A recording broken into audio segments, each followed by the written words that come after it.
श्लोक नंबर 30-31 में कृष्ण आगे क्या कहते हैं? कृष्ण कहते हैं कि हे अर्जुन, यह आत्मा सबके शरीर में सदा ही अवध्य है।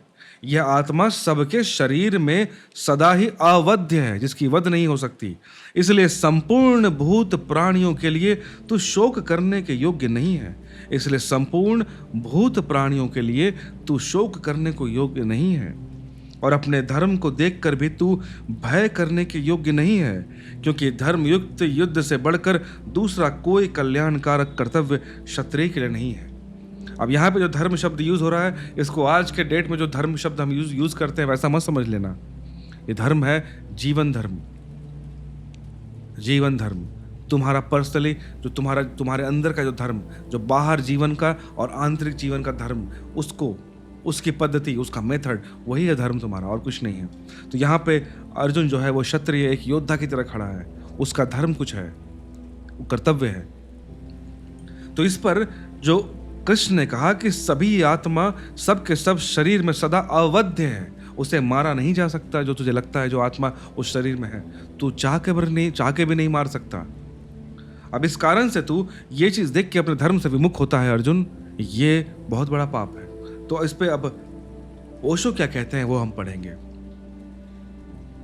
कृष्ण अर्जुन से कहते हैं कि सब बातें छोड़ भी दो तब भी क्षत्रिय हो, और क्षत्रिय के लिए युद्ध से भागना श्रेयकर नहीं है। अब इस चीज को समझो। स्टार्टिंग में जब श्री कृष्ण बात कर रहे थे, स्टार्टिंग के 6-7 श्लोक नंबर 11 से हमने जब देखा था, तो उस समय कृष्ण बहुत हाई लेवल चीजें बात कर रहे हैं अर्जुन से, बिल्कुल आध्यात्म के करीब लाना चाहते हैं, उसे सत्य का ज्ञान करवा देना चाहते हैं, इस तरह बात करते हैं।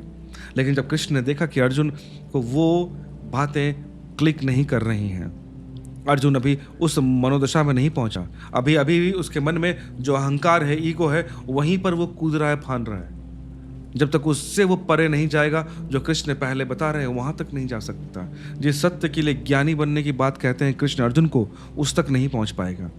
तो इसलिए पहले कृष्ण चाहते हैं कि उसके अहंकार को अब सेटिस्फाई किया जाए, कि वो अहंकार है, वो क्षत्रिय है, वो अहंकार है उसके अंदर, एक योद्धा है वो, उसका अहंकार है कि वो कर्तव्य है। अहंकार मतलब गलत सेंस में नहीं, मैंने कहा ना कि एक हमारा अहंकार, हमारा ईगो ही हमारे पूरे पर्सनैलिटी को बना के रखा है। तो अब उसके पर्सनैलिटी पे उतर रहे हैं कृष्ण कि अर्जुन, तुझे मैं तेरे व्यक्तित्व पे बात करता हूँ, तू कौन है, तेरा कर्तव्य क्या है, तेरा कर्म क्या है, वहां तक लेके आ रहे हैं। कृष्ण की शायद इच्छा नहीं होगी, लेकिन अर्जुन की मनोदशा देखकर, उसका हाव भाव देखकर कृष्ण को यह बोलना पड़ा होगा। कृष्ण अर्जुन से कहते हैं कि यह सब बात छोड़ भी दो, कि सब बातें छोड़ दो तो भी तू क्षत्रिय हो, क्षत्रिय के लिए युद्ध से भागना श्रेयकर नहीं है। अब ओशो कहते हैं कि इसे थोड़ा समझ लेना जरूरी है कई कारणों से, कि ऐसा कृष्ण ने क्यों कहा। एक तो विगत 500 वर्षों में सभी मनुष्य समान है, इसकी बात इतनी प्रचारित की गई है कि कृष्ण की यह बात बहुत अजीब लगेगी कि तुम क्षत्रिय हो। एक तो ये कॉन्सेप्ट के अगेंस्ट मैं भी हूं कि हमें हमेशा कहा जाता है ना कि हर इंसान बराबर है। नहीं, ऐसा नहीं है। हर इंसान के अंदर जो आत्मा है वो समान हो सकती है, वो परमात्मा का अंश हो सकता है। हर एक जीव में वो परमात्मा का अंश है, ये बात हो सकती है। हर एक ऑब्जेक्ट, हर एक सांसारिक चीज में वही परमात्मा वास करती है, उसी का अंश है, ये बात हो सकती है। लेकिन जो ये देह लिया तुमने, उस देह के अंदर जो सूक्ष्म शरीर है वो तुम्हारा, उस सूक्ष्म शरीर के पास जो क्वालिटीज हैं, वो अहंकार, वो ज्ञान, वो चीजें, वो लोभ, वो लस्ट, जो भी चीजें आप बोल दो, वो डिफरेंट है। और वही एक इंसान जो हम फिजिकली जो हमें दिखते हैं वो डिफरेंट बनाते हैं। आप देख लेना, कोई भी 2 इंसान बराबर नहीं लगते हमें, पर अब कहने के लिए आप सो कॉल्ड कह दो कि नहीं सब बराबर है, तो वो आपकी अज्ञानता है, आपकी मूर्खता है, वो कि आपको समझ नहीं है इंसानों के बारे में या साइकोलॉजी के बारे में। तो ओशो कहते हैं कि एक तो विगत 500 वर्षों में बोला है ओशो ने, 500 वर्षों में सभी मनुष्य समान है, इसकी बात इतनी प्रचारित की गई कि कृष्ण ये बात कहते हैं कि बहुत अजीब लगेगा कि तुम क्षत्रिय हो। समाजवाद के जन्म से पहले सारी पृथ्वी पर उन सारे लोगों ने जिन्होंने सोचा है कि जीवन को जाना है, बिल्कुल ही दूसरी उनकी धारणा थी। वह धारणा यह थी कि कोई भी व्यक्ति समान नहीं है। एक और दूसरी धारणा उस असमानता से ही बंधी हुई थी, और वह यह थी कि व्यक्तियों के टाइप हैं, व्यक्तियों के विभिन्न प्रकार हैं।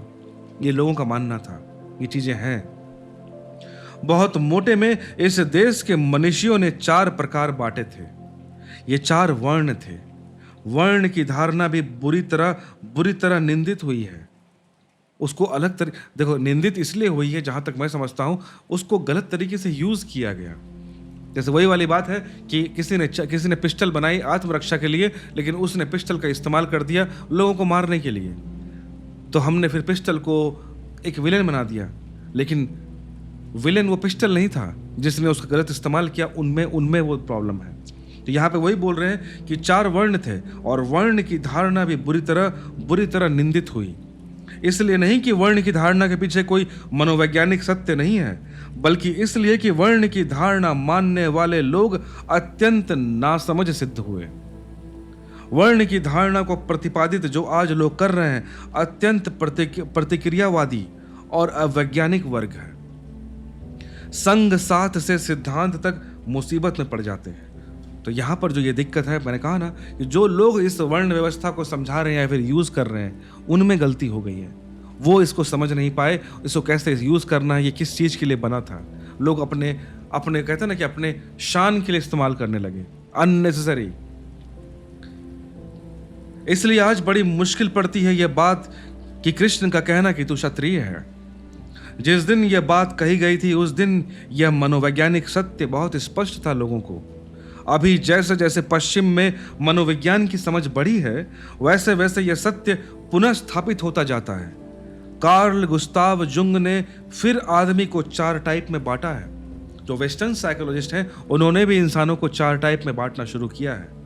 और आज अगर पश्चिम में किसी आदमी की भी मनुष्य के मानस में गहरी से गहरी पैठ है, तो वह जुंग की है। उसने फिर 4 हिस्सों में बांट दिया है। कार्ल जुंग एक साइकोलॉजिस्ट है, उन्होंने भी इंसानों को 4 कैटेगरीज में बांटा है। नहीं, आदमी एक ही टाइप के नहीं होते हैं। पश्चिम में जो मनोविज्ञान का जन्मदाता है, फ्रॉयड, सिगमंड फ्रॉयड, उन्होंने तो मनोवैज्ञानिक आधार पर समाजवाद की खिलाफत की है। उसने कहा कि मैं कोई अर्थशास्त्री नहीं हूं, लेकिन जितना ही मैं मनुष्य के मन को जानता हूं, उतना ही मैं कहता हूं कि मनुष्य असमान है। Inequality is the fact and equality सिर्फ एक झूठी कहानी है, पुराण कथा है और कुछ नहीं। समानता है ही नहीं, हो ही नहीं सकती, क्योंकि व्यक्ति बुनियाद में बहुत भिन्न है। हर व्यक्ति डिफरेंट है। इन भिन्नताओं की अगर हम बहुत मोटी रूपरेखा बांधें, तो इस मुल्क ने कृष्ण के समय तक बहुत मनोवैज्ञानिक सत्य को विकसित कर लिया था और हमने 4 वर्ण बांटे थे। उस वक्त 4 वर्णों में राज है। जहां भी कभी मनुष्यों को बांटा गया है, वह 4 से कम नहीं बांट सका, 4 से ज्यादा में भी बांट नहीं पाया। जिन्होंने भी बांटा है, इस मुल्क में नहीं, इस मुल्क के बाहर भी, उन लोगों ने भी मनुष्य को, इंसानों को 4 कैटेगरीज में ही बांटा है। कुछ कारण दिखाई पड़ता है, कुछ प्राकृतिक तथ्य मालूम पड़ता है पीछे। तो समझो, हमें लगता है ना कि हमारे ऋषि मुनियों ने या फिर हमारे पूर्वजों ने 4 वर्णों में बांटा। इवन जो वेस्टर्न साइकोलॉजिस्ट हैं, जो फादर ऑफ वेस्टर्न साइकोलॉजिस्ट हैं, सिगमंड फ्रॉयड, उसने भी 4 कैटेगरीज में लोगों को बांटा है। अब देखना, यहाँ पे ये पार्शलिटी की बात नहीं हो रही। आजकल जो लोग बात होते हैं ना, जिस चीज़ पे लड़ाई चल रही है, वो लड़ाई है पार्शलिटी पे। उसके अगेंस्ट मैं भी हूँ कि आप किसी चीज़ के कारण किसी से भेदभाव नहीं कर सकते, उसके खिलाफ मैं भी हूँ। लेकिन एक चीज़ समझो कि वही वाली बात है कि जैसे फॉर एग्जाम्पल एक स्कूल में, प्राइमरी स्कूल में क्लास 1 से लेकर 5 तक है, तो वहाँ 5 सेक्शन में बांटा गया है लोगों को, क्लास 1, 2, 3, 4, 5। पर वहाँ कोई पार्शलिटी नहीं है कि नहीं क्लास 1 का बच्चा अछूत होगा, क्लास 5 का ज़्यादा होगा, पानी क्लास 1 का बच्चा कहीं और से नहीं पिएगा, क्लास 5 का बच्चा कहीं और से पिएगा, ये नहीं, वो पाप हो जाएगा। वहाँ पे सिर्फ बांटे गए क्योंकि इन 5 को अलग ढंग से देखना है, अलग ढंग से पढ़ाना है, क्योंकि 5 का स्तर अलग अलग है, बाकी सब चीजें सेम है उनकी। अब इस चीज को समझो, ब्राह्मण से अर्थ है ऐसा व्यक्ति जिसके प्राणों का सारा समर्पण बौद्धिक है, इंटेलेक्चुअल है। जो इंटेलेक्चुअली काम करे वो ब्राह्मण कैटेगरी में कहलाएगा। जो आजकल लोग जाति पे नाम पे ले लेते हैं, उसके खिलाफ यहाँ पे ओशो कह रहे हैं। जिसके प्राणों की सारी ऊर्जा बुद्धि में रूपांतरित होती है, जिसके जीवन की सारी खोज ज्ञान की खोज है, उसे प्रेम न मिले चलेगा, उसे धन न मिले चलेगा, उसे पद न मिले चलेगा, लेकिन सत्य क्या है, इसके लिए वह सब कुछ समर्पित कर सकता है। पद धन सुख सब खो सकता है, बस एक लालसा है, उसके प्राणों की ऊर्जा एक ही लालसा के इर्द गिर्द जीती है। उसके भीतर एक ही दिया जल रहा है, वह दिया यह है कि ज्ञान कैसे मिले उसे, उसको ब्राह्मण कहते हैं। पर हमने आज के डेट में ब्राह्मण का डिफिनेशन कुछ और रखा है।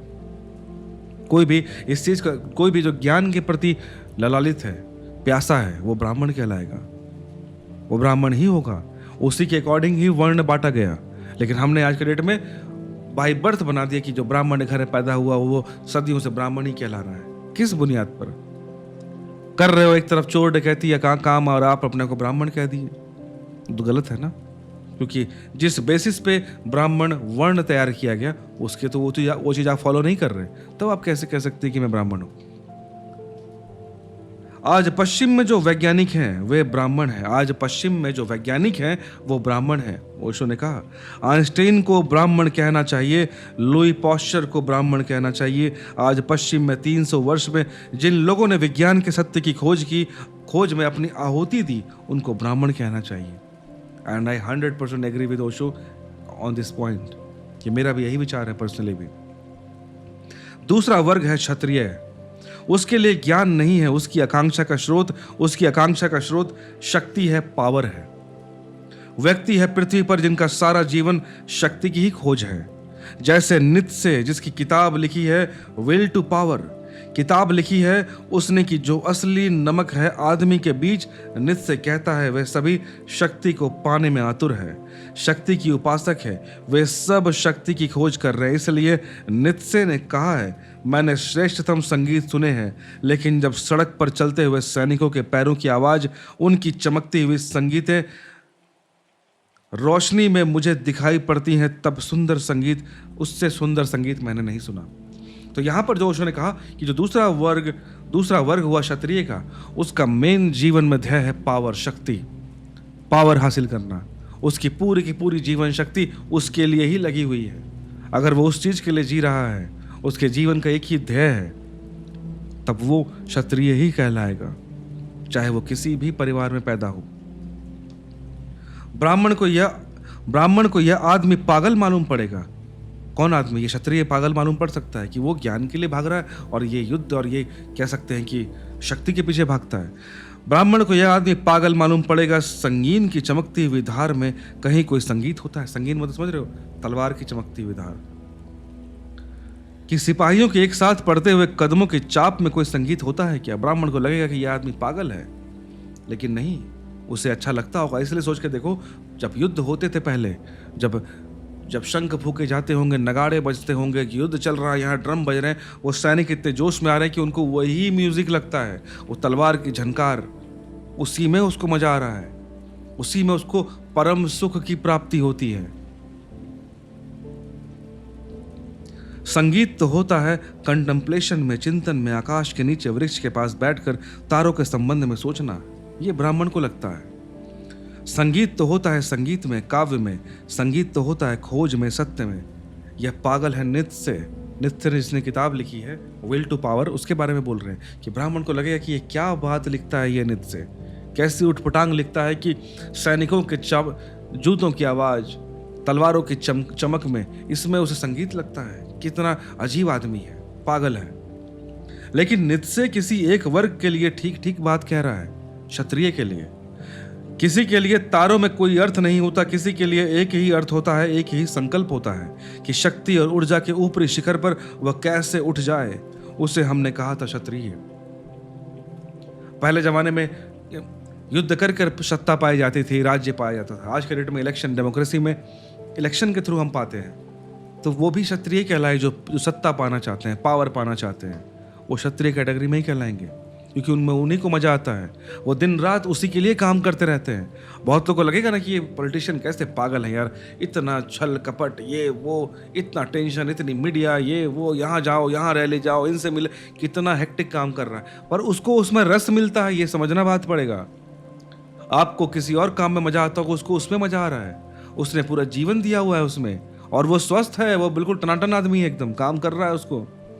आपको उसमें पागलपन दिख सकता है, पर उसमें उसको उसी में जीवन दिखता है। कृष्ण पहचानते हैं अर्जुन को भली भांति, वह टाइप क्षत्रिय का है, अभी बातें वो ब्राह्मण जैसी कर रहा है। इसलिए स्टार्टिंग में भी कहा था कि कृष्ण ने कि तू बातें तो ब्राह्मण जैसी करता है पर तू है नहीं। पर वहां पे जब कृष्ण ने ब्राह्मण जैसी बातें करता है पर तू है नहीं, वहां पे उसके बाई बर्थ ब्राह्मण होने या क्षत्रिय होने की बातें नहीं की थी। उस वक्त जो वर्ण व्यवस्था थी, जो आज भी होनी चाहिए, वो इस बात पे कि भाई जो तुम हो, जो तुम्हारा इनबिल्ट नेचर है, वो चीज की बात कर रहा है कि भाई अर्जुन, तेरा इनबिल्ट नेचर ब्राह्मणों वाला नहीं है, तुझे ज्ञान की प्यास नहीं है, तू ज्ञान के लिए जीने मरने को तैयार नहीं है, पर तू बातें अभी करता है ब्राह्मणों जैसी, ज्ञान वाली बातें करता है। तेरा जो इंटरनल कोर है, जो तेरा मेन जो तत्व है, वो क्षत्रिय वाला है। तू लड़ना चाहता है, तू सत्ता पाना चाहता है, तू राज्य पाना चाहता है, तू नाम, शोहरत, ताकत, प्रजा पे अपना हुकूमत, ये चाहता है तू अंदर से क्षत्रिय है और तू बातें करता है ब्राह्मणों जैसी। तो इस बात को समझो। यहाँ बहुत लोग को डिफिकल्टी आ सकती है भगवत गीता पढ़ने में, क्योंकि लगेगा कि अरे कृष्ण तो क्षत्रियों की बात करते हैं, ब्राह्मण की बात कर रहे नहीं। वो किस क्षत्रिय और किस ब्राह्मण की बात कर रहे हैं, उस डेफिनेशन को भी समझना आपको जरूरी है। कृष्ण पहचानते हैं अर्जुन को भली भांति, वह टाइप क्षत्रिय का है, अभी बातें वो ब्राह्मण जैसी करता है, इनमें कंफ्यूज हो जाएगा। अर्जुन कंफ्यूज हो जाएगा ऐसे, इसमें उपद्रव में पड़ जाएगा उसके व्यक्तित्व का पूरा बनाव, स्ट्रक्चर, उसके मनस की एनाटॉमी, उसके मानस का सारा ढांचा क्षत्रिय का है। तलवार ही उसकी आत्मा है, वही उसकी रौनक, वही उसका संगीत। अगर परमात्मा की झलक उसे कहीं से भी मिलती है, वह तलवार की चमक से मिलती है, उसके लिए कोई और रास्ता नहीं है। तो समझो इस बात को। कृष्ण जो यहाँ बात कह रहे हैं, ओशो जो समझाना चाहते हैं कि एक इंसान की एक अपनी पर्सनैलिटी होती है, उसका शरीर, उसका मन, उसकी बुद्धि, उसकी मानस, उसकी साइकोलॉजी, एवरीथिंग अर्जुन की एक क्षत्रिय वाली है। परंतु अगर वो ब्राह्मणों जैसी बात या ब्राह्मणों जैसा एक्ट करने की कोशिश करेगा, सब चीज़ डिसबैलेंस हो जाएगा उसका। वो उस चीज़ के लिए बना नहीं है। आप ट्रैक्टर से F1 रेस करने पर उतार दिया, अपने ट्रैक्टर लाया और आपने F1 के ट्रैक पर लगा दिया कि चलो भाई आज तुम रेस करोगे, नहीं कर सकता वो। या फिर एक F1 कार को आप उठाए और खेतों में डाल दिए कि चल भाई तू आज खेत जोतेगा, तब भी वो संभव नहीं है। वो दोनों अलग अलग चीज़ें हैं, अलग अलग फील्ड के लिए बने हैं, दोनों अलग अलग फील्ड के लिए हीरो हैं, लेकिन एक्सचेंज कर दोगे तो दिक्कत आ जाएगी। तो वो कहते हैं कि तो उससे वे कह रहे हैं तू क्षत्रिय है, और अगर सब बातें भी छोड़ तो तुझे मैं कहता हूं कि तू क्षत्रिय है, और तुझसे मैं कहता हूं कि क्षत्रिय से वहां यहां होकर तो सिर्फ दीनहीन हो जाएगा, यहां वहां होकर तो सिर्फ ग्लानि को उपलब्ध होगा, यहां वहां होकर तो सिर्फ अपने प्रति अपराधी हो जाएगा। तो यहां वहां होकर मतलब कि जो तेरा गुण है तूने उसको छोड़ा और तू इधर उधर भागने की कोशिश की, ब्राह्मण जैसी बात करने के शोरी को, या फिर चाहे तू वैश्य बन जाए और जाके बोले कि नहीं माधव अब मुझे कुछ नहीं चाहिए, अब मैं जा रहा हूँ गाँव में अपना बिजनेस करूँगा मैं, तब भी तू फंस जाएगा अर्जुन। वो तेरा गुण नहीं है। इस जन्म में, इस रूप में, इस शरीर में, इस अहंकार, इस पर्सनालिटी के साथ, इस सूक्ष्म शरीर के पास जो तेरी क्वालिटीज़ हैं, जो डाटा है, ब्लूप्रिंट है, वो क्षत्रिय वाला है। क्षत्रिय अर्थात हमने डेफिनेशन देख लिया, जिसे सत्ता चाहिए, जिसे सत्ता की भूख है, जिसे जंग में मजा आता है, उसी में आनंद मिलता है और उसी के थ्रू ही शायद वो ईश्वर के दर्शन कर पाए, तो वो है। तो कृष्ण, हम जानते हैं ना कृष्ण अब क्या बात कर रहे हैं। कृष्ण अब विद्वानों की बात कर रहे हैं, याद रखना। अर्जुन को विद्वता देना चाहते हैं कि भाई तू ज्ञानी नहीं बन पा रहा है, कोई बात नहीं, अब विद्वानों की तरह सोच। तो विद्वान क्या कहते हैं कि तू क्षत्रिय है, तेरा ये गुण है, तुझे अपने गुण के अकॉर्डिंग काम करना चाहिए। और ध्यान रहे, अपने प्रति अपराध जगत में बड़े से बड़ा अपराध है। अपने प्रति अपराध जगत में, क्यों? यहाँ पे यही बात चल रही है जो मैंने कई बार कहा है कि यहाँ पे बोले ना कि आत्मग्लानि नहीं होनी चाहिए। ऐसा कोई काम मत करना कि जिसमें आत्मग्लानि आ जाए। वो तुम्हें अपने प्रति अपराध लगेगा कि जो तुम जिस चीज के लिए बने थे उस चीज को छोड़ के तुमने कोई और काम किया। ये एक अपराध है तुम्हारे खुद के प्रति। तो ध्यान रहे, अपने प्रति अपराध जगत में बड़े से बड़ा अपराध है, क्योंकि जो अपने प्रति अपराध हो जाता है वह फिर सबके प्रति अपराधी हो जाता है। याद रखना एक चीज, जो हम क्रिमिनल होते हैं ना, आप क्रिमिनल की साइकोलॉजी देखोगे ना, वो अंदर से बहुत विक्षिप्त होते हैं, बीमार होते हैं, शारीरिक तौर पर नहीं, मानसिक तौर पर। जो भी आप किसी भी जो घिनौने काम करने वाले रेपिस्ट, मर्डरर, ये जो होते हैं ना, आपको मालूम पड़ेगा वो अंदर से बहुत बीमार पड़े हैं, साइकोलॉजिकली बहुत टूटे हुए हो। जब एक इंसान अपने प्रति अपने अंदर से ही अपराधी हो जाता है ना, उसी समय वो समाज के प्रति और दूसरों के प्रति अपराधी बनना शुरू होता है। उसके अंदर से प्रेम खो जाता है, तभी वो सामने के प्रति, समाज के प्रति, दूसरों के प्रति अपराधी बनता है। ओशो कहते हैं क्योंकि जो अपने प्रति अपराधी हो जाता है वह फिर सबके प्रति अपराधी हो जाता है। सिर्फ वे ही लोग दूसरों के साथ अपराध नहीं करते जो अपने साथ अपराध नहीं करते। और कृष्ण की भाषा में समझें तो अपने साथ सबसे बड़ा अपराध यही है कि जो उस व्यक्ति का मौलिक स्वर है जीवन का, वह उससे च्युत हो जाए, उससे हट जाए। तो इस चीज़ को समझो। यहाँ पे जो ओशो ने एक बात कही है ना, कि एक बात बहुत इंटरेस्टिंग बात कही कि ये बहुत बड़ा अपराध है कि जिस चीज़ के लिए तुम बने हो, जो चीज़ तुम्हारा शरीर, तुम्हारी आत्मा, तुम्हारा मन, तुम्हारा अहंकार, तुम्हारा ईगो करवाना चाहता है, बनना चाहता है, तुमने अगर उससे उसको हटा दिया और कुछ और कर रहे हो तो अपने प्रति तुम्हारी हिंसा है, वो तुमने अपने प्रति एक अपराध किया है। और ओशो कहते हैं कि ये सबसे बड़ा अपराध है। और एक बार जब तुम उस अपराध में उतरते हो तो बहुत चांसेस है कि तुम दूसरों के प्रति भी अपराध में जाओगे, तुम दूसरों के लिए भी अपराध करोगे। और एक तीसरा, दो वर्ग के बारे में ओशो ने समझा दिया। अब तीसरा वर्ग क्या है? तीसरा एक वर्ग और है जिसको तलवार में सिर्फ भय के अतिरिक्त और कुछ भी नहीं दिखाई पड़ेगा। संगीत तो कभी नहीं, सिर्फ भय दिखाई पड़ेगा। जिसे ज्ञान की खोज नासमझी मालूम पड़ेगी कि सिरफरों का काम है, वह तीसरा वर्ग जिसके लिए धन महिमा है। वैश्य की बात हो रही है। मतलब ओशो कहते हैं कि उसको तलवार से भय लगता है और ज्ञान के पीछे भागना बेवकूफ़ी लगती है। उसको असली संगीत धन में मालूम पड़ता है। जिसके लिए धन ही सब कुछ, धन के आसपास ही जिसके जीवन की सारी व्यवस्था निर्मित होती है। अगर वैसे आदमी को मोक्ष की बात भी करनी हो तो उसके लिए मोक्ष भी धन के रूप में ही दिखाई पड़ सकता है। अगर वह भगवान का भी चिंतन करेगा तो भगवान को लक्ष्मी नारायण बनाए बिना नहीं रह सकता। इसमें उसका कोई कसूर नहीं है। सिर्फ फैक्ट, सिर्फ तथ्य की बात कह रहा हूं मैं, ऐसा है तो है। और ऐसा आदमी अगर छिपाए अपने को तो व्यर्थ ही कठिनाई में पड़ेगा। अगर वह दबाए अपने को तो कठिनाई में पड़ेगा। उसके लिए जीवन का जो सबसे परम अनुभूति का द्वार है वह शायद धन की खोज से ही खुलने वाला है, इसलिए और कहीं से खुलने वाला नहीं है। तो ये जो समाज, जो तीसरा वर्ग जो वैश्य है, जो जिसको हम बिजनेस कम्युनिटी बोलते हैं, वो वैश्य। अच्छा, यहाँ पे फिर बोल रहा हूँ, इट्स नॉट अबाउट कम्युनिटी। हम बोलते हैं आज के डेट बोलचाल के बारे में, लेकिन यहाँ पे जो कृष्ण जिस चीज़ की बात कहते हैं, जिस चीज़ के बारे में ओशो कहते हैं, और मुझे पूरा मन से, पूरा दिल से विश्वास है, जिसके बारे में हमारे ग्रंथों में, शास्त्रों में, और जिसके बारे में हमारे ऋषि मुनियों ने कहा है, वो जिस वर्ण की बात कह रहे हैं वो बाय बर्थ की बात नहीं कह रहे थे। वो तुम्हारे इनबिल्ट नेचर की बात कह रहे थे, जिस नेचर के साथ तुम पैदा हो रहे हो, जिस नेचर को तुमने अपने पिछले जन्म से लेके आया है। कुछ नेचर होता है। आप देखना, आप क्लास में किसी बच्चे को देखो, आप क्लास 1 में चले जाओ, किसी स्कूल के बच्चे में, किसी बच्चों के स्कूल में जाओ क्लास 1 में, वहाँ 50-60 बच्चे हों। अब उन 50-60 बच्चों को देखो तुम ध्यान से, तुम्हें खुद मालूम पड़ जाएगा कि हर एक बच्चे का नेचर अलग है। मैं चाहता हूं कि हमारा एजुकेशन सिस्टम एक दिन इस लेवल पे पहुंचे कि हम बच्चों को स्टार्टिंग से ही ये आइडेंटिफाई कर सकें कि ये बच्चे का नेचर क्या है, और उसको उस तरफ ही नरिश कर सकें कि वो उस क्षेत्र में ही बढ़िया बन सके। तो वो बच्चे अपने फुल पोटेंशियल पे पहुंचेंगे अपने जीवन में। और मुझे लगता है हमारे गुरुकुल परंपरा, जो हमारे पुरानी रीति थी ना, वो ऐसी ही थी कि आपका जो इनबिल्ट नेचर है उसी को ही नर्चर करना ही शिक्षा था। कि जो चीज़ तुम्हारे अंदर, जिस चीज़ का बीज तुम्हारे अंदर है, हम तुमको वही पेड़ बनवाएंगे। हम ये आज के डेट की तरह नहीं कि सबको ही आम का पेड़ बनवाओ क्योंकि आम के पेड़ में फ़ायदा है। नहीं, अब सीजन बदल गया है। अब सभी बच्चे को सेब का पेड़ बनाओ।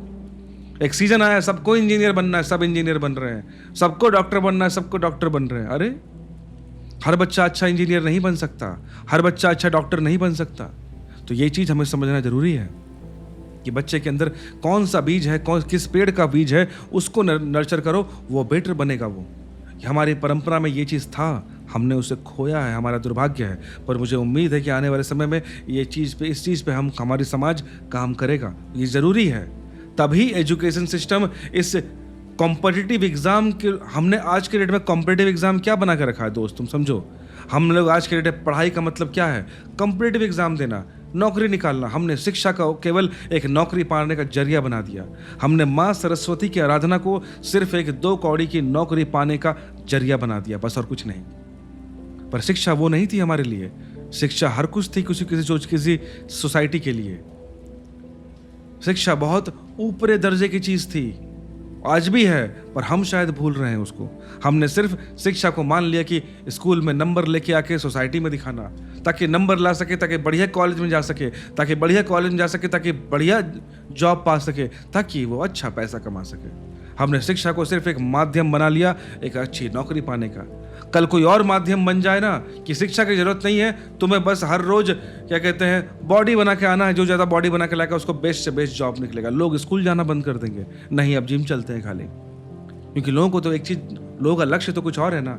लोग तो शिक्षा को सिर्फ एक रास्ता की तरह चूज कर पा रहे हैं, उसको साधना नहीं लेते। पर शिक्षा एक साधना की चीज है। बाकी बाई प्रोडक्ट में जॉब, पैसे वो तो आ ही जाएंगे, उससे वो कहीं नहीं जा रहा। तो यहां पर जो बात चल रही है वो इसी बात पे चल रही है कि हर इंसान में एक इनबिल्ट नेचर होता है। उसी नेचर की बात ओशो कर रहे हैं, वो किसी बाई बर्थ की बात नहीं करते। अब ओशो कहते हैं कि अब एक रॉकफेलर या एक मॉर्गन या एक टाटा, रॉकफेलर आपको पता है कि नहीं, ये समझ लीजिए कि एक ऐसा इंसान है, जैसे हमारे देश में बात होती है ना, टाटा, बिरला, अंबानी, अडानी, और समझ लीजिए रॉकफेलर, ये सब ऐसे पारिवारिक संगठन हैं जो कि पूरे वर्ल्ड पर राज करते हैं। एक ऐसा परिवार जो सदियों से कई पीढ़ियों से दुनिया पर राज कर रहे हैं। तो ओशो उन्हीं के बारे में बोल रहे हैं कि अब एक रॉकफेलर या एक मॉर्गन स्टैनली या एक टाटा, ये कोई छोटे लोग नहीं हैं। कोई कारण नहीं इनके छोटे होने का। ये अपने वर्ग में वैसे ही श्रेष्ठ हैं जैसे कोई याज्ञवल्क्य या कोई जैसे पतंजलि, जैसे कोई अर्जुन अपने वर्ग में होगा। इनमें कोई तुलना नहीं, कोई कंपैरिजन नहीं। मैंने बोला ना कि रॉकफेलर या जेपी मॉर्गन जो आपने सुना होगा, ये सब कोई छोटे मोटे आदमी नहीं है। ये इस लेवल पे हैं अपने इस फील्ड में, मैंने वाणिज्य के फील्ड में, या फिर अर्थ मतलब धनराशि के क्षेत्र में, कि जो किसी मतलब पतंजलि ने जिसने जो काम किया है सोसाइटी के लिए, जिस लेवल पर अर्जुन काम कर रहा है, जिस लेवल पर अर्जुन फेमस है, उसी लेवल पे हम अर्जुन, रॉकफेलर या फिर टाटा को रख सकते हैं। उन्होंने ये तीसरा वर्ग जो है उस पे काम किया है, उन्होंने इस लेवल पर टॉप में गए हैं। हम ये नहीं बोल सकते कि नहीं टाटा वोटा कुछ नहीं, उतना बड़ी बात नहीं, अर्जुन बड़ा है। अर्जुन क्षत्रिय धर्म में वो बहुत बड़ा हुआ, पतंजलि ब्राह्मण वर्ग में बहुत बड़े हुए, और टाटा, रॉकफेलर ये सब जो है ये वैश्य वर्ग में बहुत बड़ा हुए। सभी अपने अपने नेचर के अकॉर्डिंग काम को बड़ा बड़ा सिद्ध कर रहे हैं। वर्ण की जो धारणा है वह तुलनात्मक नहीं है। यहीं से दिक्कत आना शुरू होती है। देखना, जो हमारे समाज में जो कुरीति आई ना, झगड़ा हुआ, सब हुआ, दिक्कत यहाँ से आई।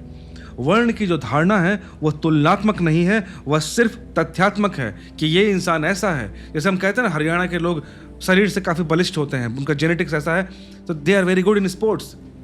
इसका मतलब हम ये नहीं बोल रहे कि हरियाणा के लोग एजुकेशन में नहीं जा सकते, हरियाणा के लोग बिजनेस नहीं कर सकते, ऐसा नहीं है। बस हम सिर्फ ये कह रहे हैं कि इनका physically they are very good for sports, that's all. एक फैक्ट की बात हो रही है। बंगाल के लोगों को देखो, आपको मालूम पड़ेगा बंगाल के लोग बहुत आर्टिस्टिक होते हैं, इंटेलिजेंस माने एजुकेशन में ज़्यादा इंक्लाइनेशन है इनका। इसका मतलब ये नहीं कि बंगाल के लोग स्पोर्ट्स नहीं कर सकते, फिजिकली एक्टिविटी नहीं कर सकते हैं। लेकिन एक देखते हैं ना कि एक ह्यूमन नेचर होता है, उसकी बात चल रही है, एक फैक्ट की बात चल रही है। अब मैं मान लेते हैं मैं 7 फुट का नहीं हूँ, अब मैं ज़बरदस्ती बोलूँ कि नहीं मुझको बास्केटबॉल खेलना ही है, तो आप बोलोगे ना कि भाई बास्केटबॉल खेलने के लिए एक पर्टिकुलर हाइट रिक्वायरमेंट है अच्छा खेलने के लिए।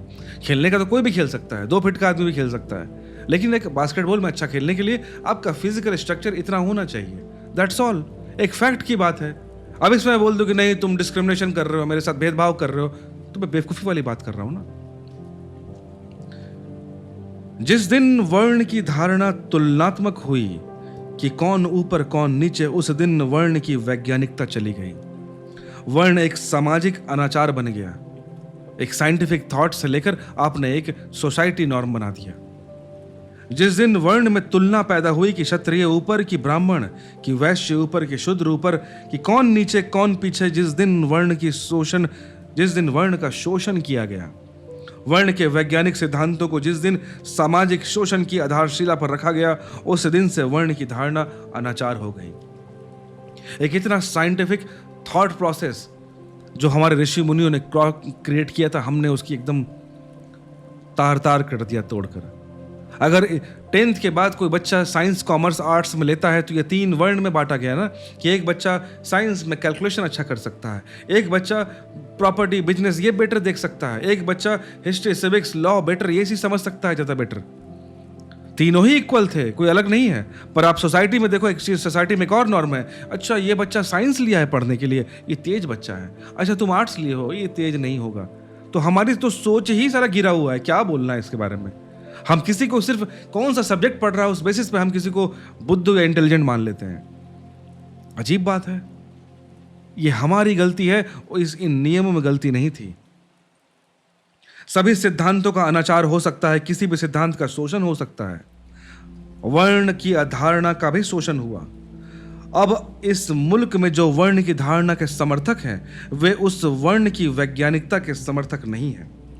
उस वर्ण के आधार पर शोषण खड़ा है, उसके समर्थक हैं, उसकी वजह से वे तो डूबेंगे ही, वर्ण का एक बहुत वैज्ञानिक सिद्धांत भी डूब जाएगा। ये जो बात बोली है, मैं टोटली एग्री करता हूँ ओशो से 100%। भले ये बात ओशो 70s 80s में कह रहे थे, पर 2025 में भी ये उतना ही वैलिड है कि जो लोग होते हैं ना, जो पहली बात तो लोग अब वर्ण को जातीय व्यवस्था बोलने लगे हैं। ये बिल्कुल जातीय व्यवस्था, कास्टिज्म बिल्कुल डिफरेंट है, और ये वर्ण व्यवस्था, क्लास, ये अलग चीज है।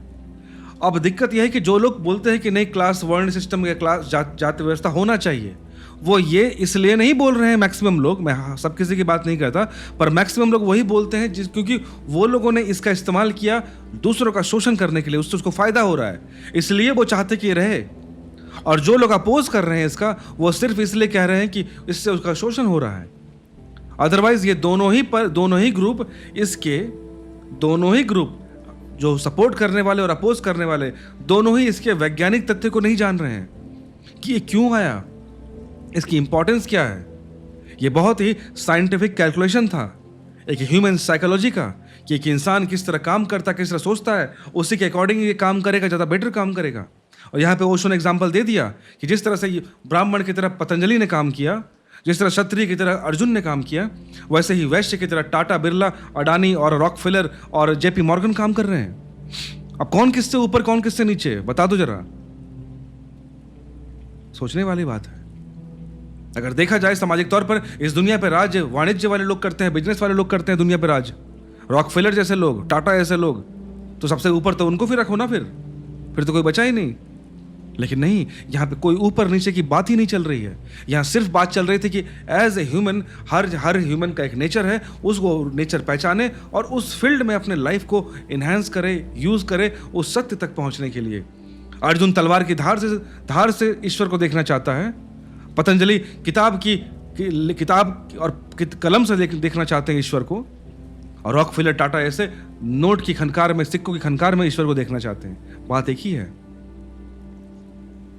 और एक चौथा वर्ग भी है जिसे धन का भी प्रयोजन नहीं, शक्ति से भी अर्थ नहीं, ज्ञान से भी कोई बात नहीं, लेकिन जिसका जीवन कहीं बहुत गहरे में सेवा और सर्विस के आसपास घूमता है। जो अगर अपने को कहीं समर्पित कर पाए और किसी की सेवा कर पाए तो फुलफिलमेंट को, आप्तता को उपलब्ध हो जाता है।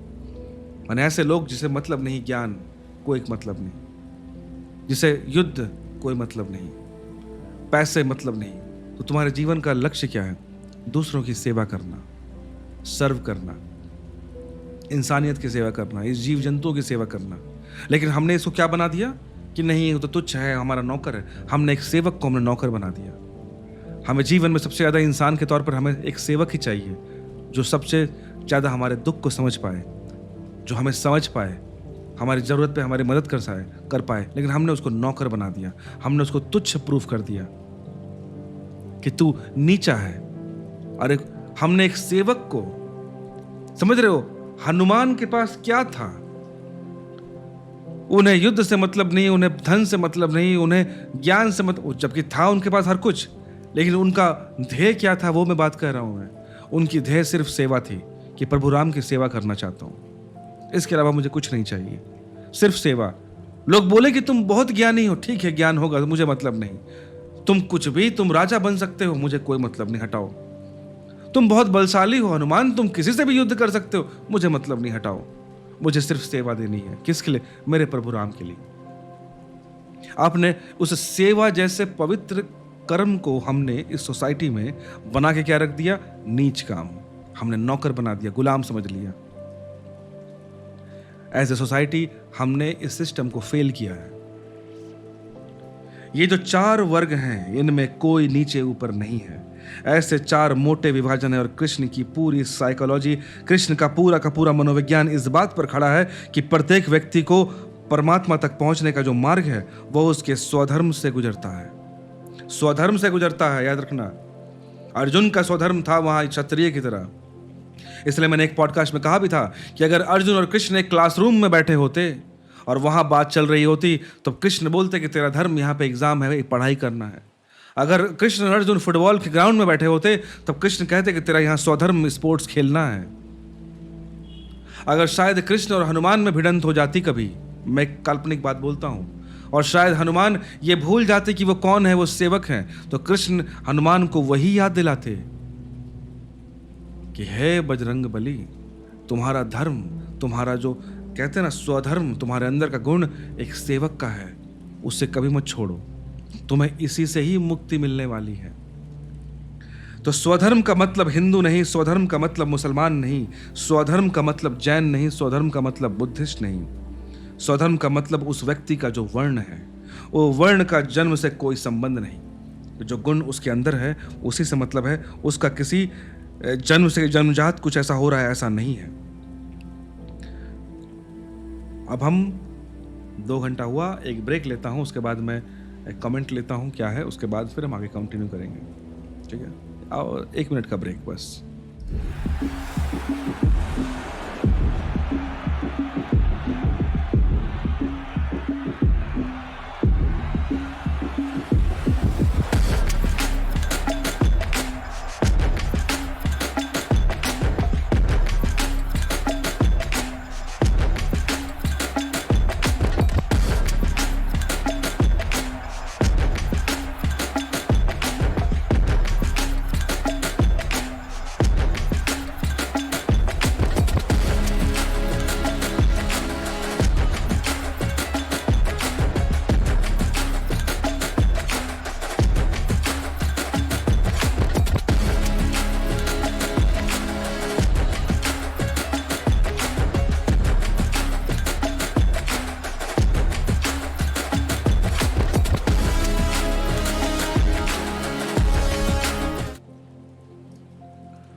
वीयू जी आपका स्वागत है, प्रेम पंकज जी आपका स्वागत है, प्रवीण पांडे जी, जय श्री कृष्ण आपका स्वागत है।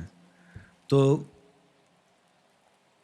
जितेंद्र जी बोलते हैं कि 31वें श्लोक में श्री कृष्ण अब अर्जुन के समानांतर आकर ज्ञान देते हैं और तभी सफल होते हैं। बिल्कुल वही चीज चल रहा है, और ये 31वें क्या, और पहले से ही उन्होंने शुरू कर दिया है। हमने पढ़ा ना जितेंद्र जी इसके बारे में कि ओशो ने कहा कि अब कृष्ण निराश होकर कह सकते हैं कि अर्जुन ने बात समझी नहीं, और उन्होंने कृष्ण ने अर्जुन के लेवल पे बात करना शुरू किया। Karna was a warrior of right to education irrespective of any division. Absolutely. और मुझे जहाँ तक लगता है, मैंने महाभारत तो पढ़ी नहीं है जितेंद्र जी, समझी भी नहीं है, मैं जानता भी नहीं होता, थोड़ा बहुत जानता हूँ, पर मुझे इतना पता है कि कर्ण को लेकर भी बहुत ज़्यादा सोसाइटी में एक गलत तरीके से पेश किया जाता है। इसी कारण श्री कृष्ण कर्ण को एक कठिन प्रतिद्वंदी मानते थे, क्योंकि स्वयं कृष्ण ने भी कभी नहीं कहा कि शूद्र को भी वेद ज्ञान पाने का अधिकार है। बिल्कुल, कृष्ण को भी पता था कि जो कर्ण है वो उसका जो स्वधर्म है, स्वधर्म जिसकी बात की, वो क्षत्रिय का ही है, और वो छोटा मोटा क्षत्रिय नहीं है। उसके अंदर वो जो क्वालिटी है वो इतना कोरली इनबिल्ट है कि वो अर्जुन का प्रतिद्वंदी है, और शायद अर्जुन से भी बेहतर हो सकता है, हमें नहीं पता। जितेंद्र जी आगे ने बोला कि मैंने कई बच्चों को पढ़ाया, किंतु आपको मैं आपसे बेहतर शिक्षक मानता हूँ। ये आपका बड़प्पन है जितेंद्र जी, ऐसा नहीं है। और आपके कहते हैं ना कि आपका हम्बलनेस यहीं से मालूम पड़ता है कि आप मुझे अपने से बेटर शिक्षक बोल रहे हैं, तो यहीं से मालूम पड़ता है कि आप खुद कितने शानदार शिक्षक होंगे। ठीक है, ऐसा कुछ नहीं है। जो चीज़ें शिक्षक वही होता है, मुझे लगता है कि हर टीचर सबको नहीं बता सकता। कुछ टीचर मैं 4 लोग को बता सकता हूँ, आप किसी को बता सकते हैं। हर टीचर भी अलग अलग होते हैं और हर स्टूडेंट का अपना अपना टेस्ट भी होता है, दैट्स ऑल।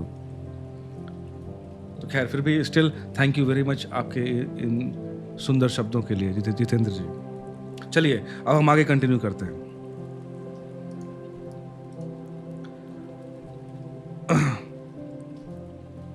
ओशो आगे कहते हैं, लेकिन संबंध निर्मित हो गया है। हमने अभी तक क्या समझा कि ये जो ऊंच नीच बनाई गई, हमने जन्म से वर्ण को जोड़ दिया, यहां पे ही प्रॉब्लम हो गई। हमने वर्ण व्यवस्था की जो साइंटिफिक थ्योरी थी, जिस बेसिस पे हमने क्रिएट किया था, जिस बेसिस पे हमने साइंस कॉमर्स आर्ट्स बनाया, जिस बेसिस पे हमने अलग अलग फील्ड बनाए एजुकेशन के, हमने फिर क्या कर दिया विद टाइम? क्या हो गया कि एक सदी, 2 सदी, या कह सकते हैं कि 3-4 फैमिली, 3-4 जनरेशन के बाद हमने मान लिया कि नहीं, मेरे घर में मेरे बाप दादा इंजीनियर थे, हम सब अब इंजीनियर ही रहेंगे। हमारे घर में सिर्फ इंजीनियर ही पैदा होते हैं। कोई बोलेगा हमारे सदियों से हमारे परिवार में सब डॉक्टर ही बनते आए हैं, हम डॉक्टर समाज के हैं। कोई बोलेगा हमारे पूरे परिवार में हर लोग लॉयर ही, एडवोकेट ही बनते आए हैं, तो हम एडवोकेट सोसाइटी के हैं, एडवोकेट जात के हैं, एडवोकेट वर्ण के हैं। ऐसा भी फ्यूचर में हो सकता है, पर ऐसा नहीं है। एक इंसान कुछ भी कर सकता है, कुछ भी बन सकता है, और इस बात का फ्रीडम हमारी सोसाइटी में हमेशा से था। जो तुम्हारा गुण है, तुम कहाँ पैदा हुए डजेंट मैटर। अगर आपके अंदर ये गुण है ज्ञान लेने का, तुम ब्राह्मण चले जाओ, तुम ज्ञान लो, तुम ब्राह्मण ही कहलाओगे। तुम्हारे अंदर गुण है युद्ध करने का, पावर की, शक्ति की भूख है, तुम क्षत्रिय ही कहलाओगे। तुम्हारे अंदर भूख है धन की, कि भाई कैसे भी करके धनराशि इकट्ठा करनी है, पैसे इकट्ठे करने, तुम शुद्ध, तुम वैश्य ही कहलाओगे। और तुम्हारे अंदर भावना है सेवा की, लोगों की मदद करने की। झुक कर रहे हैं, लेकिन लोगों को कोई कष्ट नहीं होना चाहिए, मैं उसकी सेवा में हमेशा तत्पर रहूंगा। तो आप शुद्ध रहो। लेकिन हमने क्या कर दिया? हमने एक सेवक को गाली दे दी, हमने एक सेवक को नीचा बोल दिया।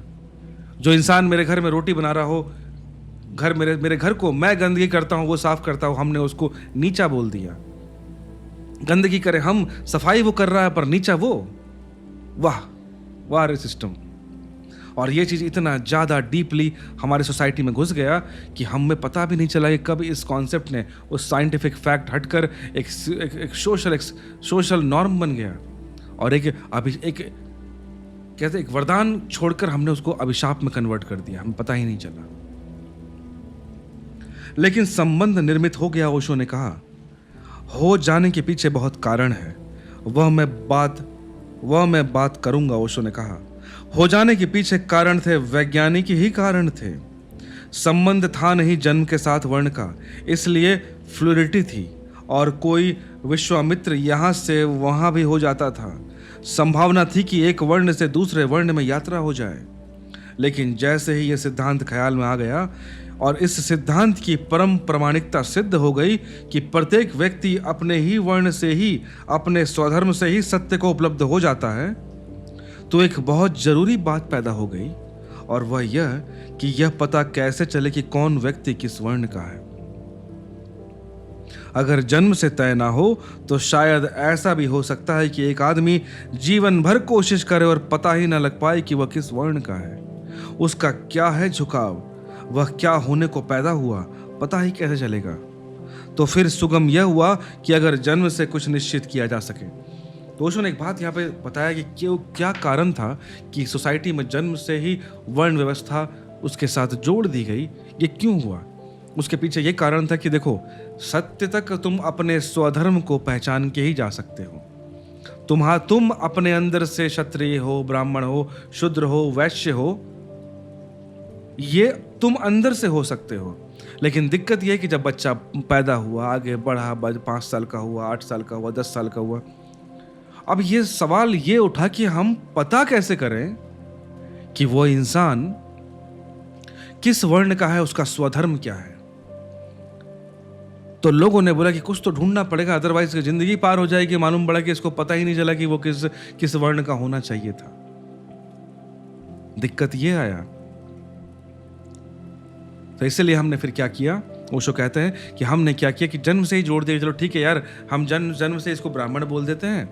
इससे फायदा यह है कि चलो ठीक है, मैं जो कि ब्राह्मण था, मेरा बेटा को भी ब्राह्मण बोल देता हूँ मैं, क्योंकि मैं तो ज्ञान वगैरह ले ही रहा हूँ, पढ़ता ही हूँ, ज्ञान ही मेरी पूजा है।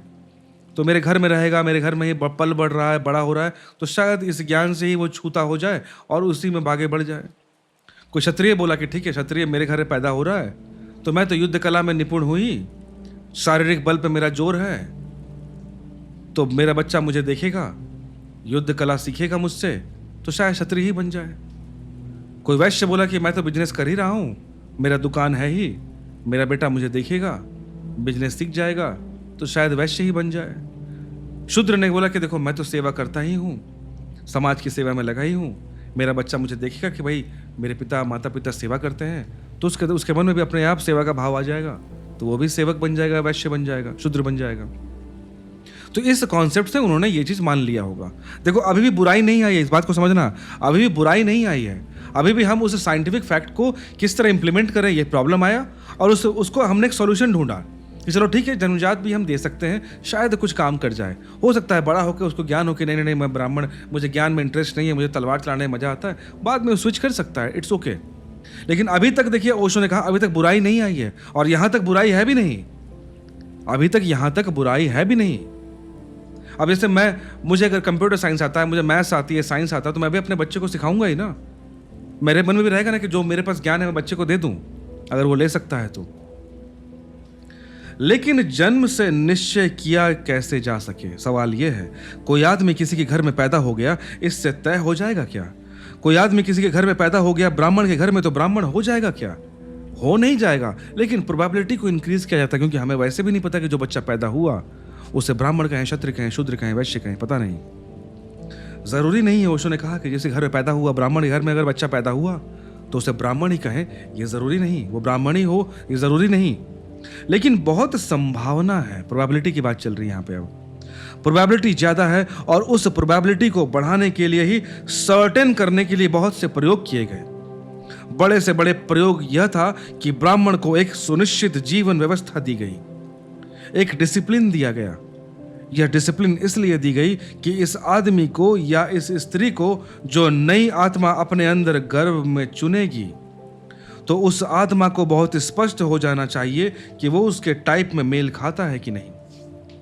इसके बारे में हमने पहले देखा था कि हमने पढ़ा था ना कि एक माइक्रो बॉडी जो हमारा है, उस आत्मा का जो कैरियर है, जो व्हीकल है, वो ये देखता है, वो इसे सोचता है कि हम किस गर्भ में जा रहे हैं, मेरा जैसा नेचर हो, मेरा जैसा फ्रिक्वेंसी हो, मैं उस टाइप का एक गर्भ धारण करूंगा।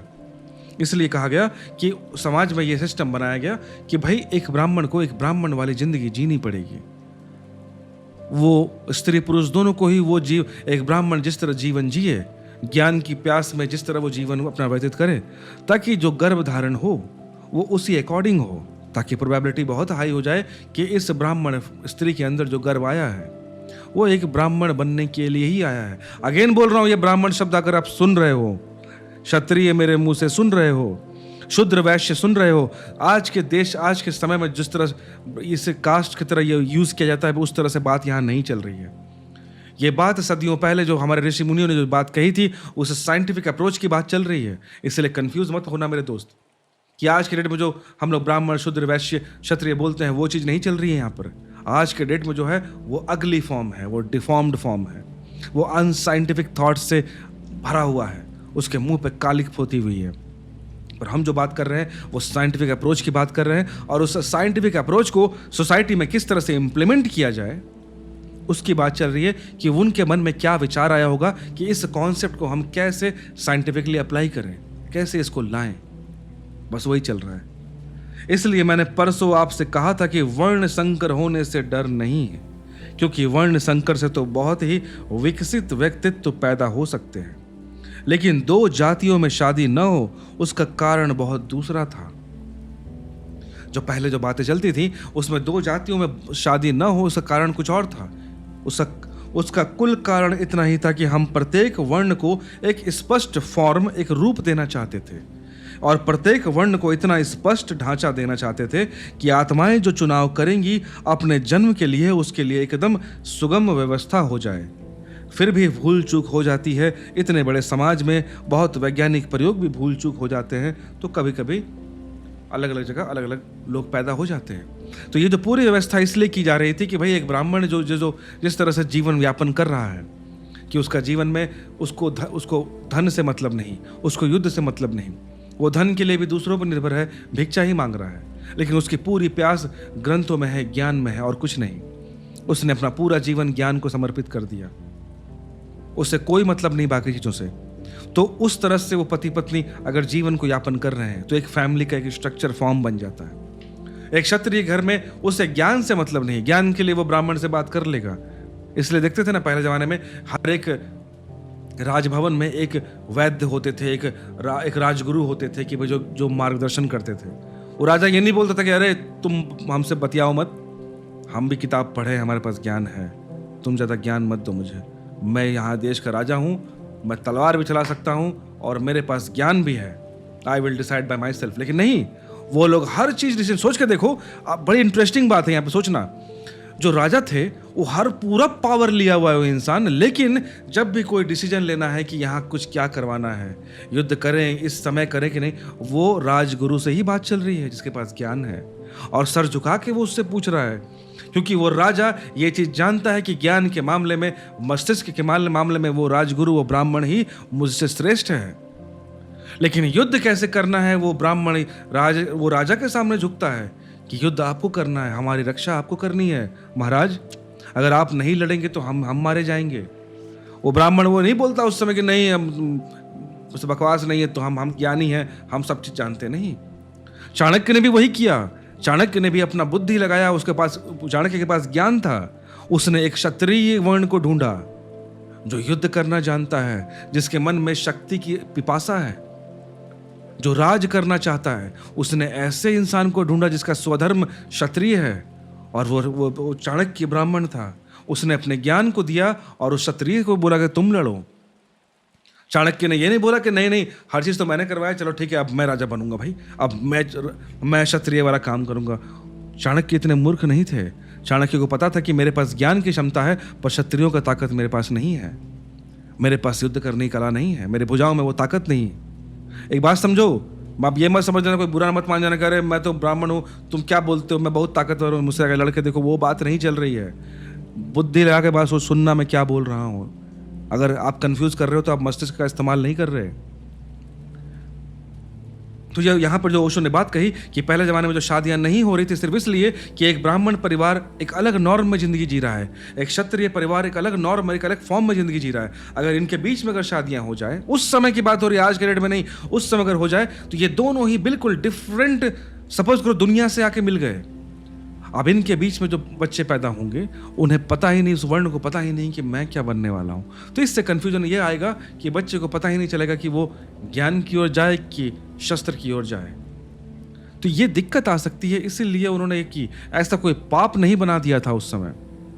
इसलिए जब पहले भी कहा जाता है, आपने सुना होगा कि महाभारत है उस समय कि नहीं ये क्षत्रियों का काम है, तो वहां पे सिंपली ये बोला जा रहा है, ये नहीं कि भाई तुम नहीं कर सकते, नीचा बात नहीं चल रही है, वो ये बात चल रही है कि तुम्हारा गुण ये नहीं है। अगर मैं IIT JEE का एग्जाम देने जाऊं आज के डेट में तो तुमसे पहले पूछा जाएगा कि तुम्हारे पास 11-12 साइंस का है कि नहीं। तुम बोलोगे नहीं 11-12 मैंने भी किया है लेकिन मेरे पास कॉमर्स और आर्ट्स है, तो IIT JEE बोलेगी कि तुमको एग्जाम नहीं देने मिलेगा। इसका मतलब ये नहीं कि IIT JEE तुमसे पार्शलिटी कर रही है, तुमको नीचा दिखा रही है, नहीं, वो सिंपली बोल रही है कि तुम इस एग्जाम के लिए भी लायक नहीं हो, एलिजिबल नहीं हो। इन द सेम वे जो अलग अलग एग्जाम है बाकी चीजें, उसमें साइंस वाले अलाउड नहीं होते होंगे बहुत जगह, जहां हमें कॉमर्स वाले ही चाहिए। इसका मतलब वो नहीं कि वो चीज ये बोल रहा है साइंस को नीचा दिखा रहा, नहीं, पर हमने हर चीज में ऊंच नीच हमने डाली है, हमारी सोच विकृत है, हमारी सोच अहंकारी है, उसने ही हर चीज ऊंच नीच हम कर देते हैं अपने फायदे के लिए। पर जो वो बातें चल रही थी कुछ और चल रही थी और अमेजिंगली साइंटिफिक चल रही थी। ओशो कहते हैं कि जब अब एक पिता और एक माँ जिसके दोनों ही जीवन की खोज ज्ञान रही हो, निश्चित ही ये जिस गर्व को निर्मित करेंगे वह गर्व किसी ज्ञान की खोज आत्मा के लिए सुगमता होगी। वह गर्व जो है किसी ज्ञान खोजी आत्मा के लिए सबसे बेस्ट कंडीशन वाली होगी, क्योंकि बाप भी ज्ञान के लिए प्यासा है, माँ भी ज्ञान के लिए मूव कर रही है, तो वो जो गर्व भी होगा वो सोच उनकी ऐसी होगी, वो ज्ञान के लिए ही सोचते हैं, तो गर्व बिल्कुल सुगम होगा उनके लिए। इसलिए बहुत संभावना है कि ब्राह्मण के घर में ब्राह्मण टाइप का पैदा हो जाए। संभावना है, निश्चित नहीं है। भूल चूक हो सकती है, इसलिए भूल चूक के लिए तरलता थी। थोड़ी यात्रा हो सकती है इधर से उधर कि एक ब्राह्मण क्षत्रिय बन जाए, क्षत्रिय ब्राह्मण बन जाए। इन 4 हिस्सों में जो स्ट्रैटिफिकेशन किया गया समाज का, 4 हिस्सों में तोड़ दिया गया कि 4 हिस्से नीचे ऊपर की धारणा के बहुत बाद से में भरे। इस 4 डिवीजन में नीच ऊंच की भावना बहुत बाद में आई है। पहले तो एक बहुत वैज्ञानिक, एक बहुत मनोवैज्ञानिक प्रयोग था जो इनके बीच किया गया ताकि आदमी पहचान सके कि उसके जीवन का मौलिक पैशन, उसके जीवन की मौलिक वासना क्या है। देखो, वासना शब्द इस्तेमाल किया गया, डिजायर। तो ज्ञान भी एक वासना का ही पार्ट है। वासना हर वक्त गलत नहीं होती। युद्ध भी एक वासना का पार्ट है। राजा बनना भी एक वासना ही है, ज्ञानी बनना भी एक वासना ही है, क्योंकि वह उसी वासना से यात्रा करके निर्वासना तक पहुंच सकता है। क्योंकि जो आत्मा उस सूक्ष्म शरीर के साथ घूम रही है, जिसे एक गर्भ की जरूरत है, वो चूंकि जिस चीज की प्यास उसकी इस जन्म में थी, अगले जन्म में भी उस आत्मा की प्यास वही रहेगी, उस सूक्ष्म आत्मा की, उस सूक्ष्म शरीर की। तो उसके लिए बेस्ट कंडीशन तुम दो ताकि वो जल्द से जल्द इस शरीर को छोड़ सके। कृष्ण अर्जुन को कह रहे हैं कि तू क्षत्रिय है और सब बातें छोड़ दे, तो भी मैं तुझे कहता हूं कि तेरे लिए यही उचित है। तू लड़ने से मत भाग अर्जुन। तू लड़ ही सकता है, तेरा सारा व्यक्तित्व ही योद्धा वाला व्यक्तित्व है। तू करता है ब्राह्मणों जैसी बात, पर तेरे अंदर ज्ञान की कोई ललक नहीं है। जो तेरे पास है तू वही कर। तू हाथ में किताब लेकर नहीं बैठ सकता अर्जुन। हाथ में किताब रहेगी लेकिन तेरे प्राणों तक किताब नहीं पहुंच पाएगी। तू सेवा करने की फिक्र में पड़ जाए तो सेवक नहीं हो जाएगा। लोगों के पैर दबाऊं तू ये सोचता है तू नहीं दबा पाएगा, तेरे मन में वो विचार नहीं आएंगे। तो तेरे हाथ पैर दबाते रहेंगे लेकिन तेरी आत्मा वहां नहीं होगी। तू धन कमाने में लग जा तो तू सिर्फ रुपए इकट्ठा करता रहेगा, लेकिन वे रुपए तेरे लिए निर्मूल्य होंगे, उनका मूल्य तेरे लिए नहीं होगा। तू पैसे बना सकता है लेकिन उन पैसों से तुझे मोक्ष क्या, तुझे ईश्वर क्या, कुछ भी नहीं मिलेगा, एक आत्म संतुष्टि भी नहीं मिलेगी। लेकिन तू क्षत्रिय है, तेरा काम है युद्ध करना। इस युद्ध में तू मर भी जाए, तू हार भी जाए, तब भी तू सेटिस्फाइड रहेगा। मूल्य रुपए में नहीं होता, मूल्य व्यक्ति के वर्ण में होता है। उससे रुपए में आता है। मूल्य रुपए में नहीं होता, मूल्य व्यक्ति के वर्ण में होता है। अगर वैश्य के हाथ में रुपए आ जाए तो उसमें मूल्य होता है, क्षत्रिय के हाथ में रुपए का इतना मूल्य नहीं होता। वह तलवार खरीद ले, इससे ज्यादा मूल्य नहीं है। इंट्रिंसिक वैल्यू नहीं होती रुपए की क्षत्रिय के हाथ में। हाँ, एक्सटर्नल वैल्यू होती है, एक तलवार खरीद ले। तो ये जो बात बोली गई ना, हम अक्सर देखना, आपने सुना होगा ना, लोग बोलते हैं ना कि नहीं यार मैं इस प्रोफेशन में चला गया हूँ लेकिन मेरा मन नहीं लगता यहाँ पर यार। तो बोलते हैं छोड़ क्यों नहीं देते भाई? अरे यार पैसे मिल रहे हैं यार, मैं ये काम करता हूँ पर मन नहीं करता, जी नहीं करता, लेकिन करना पड़ता है। तो ये क्या चीज दर्शाता है, कभी सोचा है आपने? ये यही दर्शाता है कि उस इंसान का स्वधर्म कुछ और था, उस इंसान का इंटरनल नेचर कुछ और था। वो करना कुछ और चाहता है, उसका मन चाहता कुछ और है, लेकिन उससे करवा कुछ और रहा है। चाहे सोसाइटी करवा रही है, चाहे परिवार करवा रहा है, चाहे जिम्मेदारियां करवा रही हैं, लेकिन उसका अंदर का नेचर कुछ और है। वो बड़े से बड़े पोजीशन में चले जाए, जो बेस्ट से बेस्ट जॉब भी कर रहा है, बहुत पैसा कमा रहा है, स्टिल उसका मन संतुष्ट नहीं है। ऐसे लोगों को आपने देखा होगा बोलते हुए। वो लोग झूठ नहीं बोल रहे हैं, इस बात को समझो। हम लोग बहुत बार बोलते हैं ना कि अरे ये आदमी IIT से पढ़कर ये कर रहा है, वो कर रहा है, IIT में जाके इंजीनियर बनना चाहिए था। अरे ठीक है, IIT में जाके वो उसको एजुकेशन लेना था, ज्ञान लेना था, उसे किसी कंपनी का नौकर बनना था, इसलिए IIT नहीं गया था। मैं इस चीज को समझो। इंसान को कोशिश करना चाहिए कि अपने स्वधर्म की ओर मुड़े। जो उसका स्वधर्म मतलब जो उसका इंटरनल नेचर है, जो डिजाइन है। अगर मुझको मन है कि मैं स्पोर्ट्समैन ही बनूं, मैं मार्शल आर्टिस्ट ही रहूं जिंदगी भर, अगर मेरा यही नेचर होता और मैं अपने आप को कोशिश करते रहूं कि नहीं मैं किताबें ही पढ़ूंगा, नहीं मैं IT वर्ल्ड में मैं कंप्यूटर ही चलाऊंगा, तो मैं ज़्यादा दिन तक खुश नहीं रहूंगा। मुझे उस रिंग में ही मजा आता है, लड़ना ही अच्छा लगता है, मेरा वही नेचर है। मैं वही मार के मेरा मुंह कान तोड़ दो, मुझे वही अच्छा लगता है, मैं क्या करूं? तो ये है स्वधर्म, ये है स्व नेचर, योर सेल्फ नेचर। एक ब्राह्मण के हाथ में रुपए का कोई मतलब नहीं, कोई मतलब ही नहीं होता। ठीक रहा होता है उसके हाथ में, जो एक सच्चा ब्राह्मण है, ब्राह्मण अर्थात जाति वाला नहीं जो आज के डेट में है, जो सच में जो ज्ञान का पिपासु ब्राह्मण है, उसको पैसे से मतलब नहीं। इसलिए उसने जीवन भर भिक्षा मांग के ही वो रहता है। उसको मतलब नहीं कि भाई तुम मुझे बंगलो दे दो, ये तो क्या करूंगा मैं उसका, मेरे किस काम का। तो ब्राह्मण यही बोलता है कि मुझे बस जीवन जीने के लिए भोजन चाहिए, वो भोजन मिल जाए बस। तन ढकने के लिए कपड़ा चाहिए, छत चाहिए, बस, एक और कुछ नहीं चाहिए। इसके अलावा मेरी जो पूरी प्यास है वो ज्ञान की है और कुछ नहीं। इसलिए ब्राह्मण रुपए को ठीक राह कहते रहेंगे।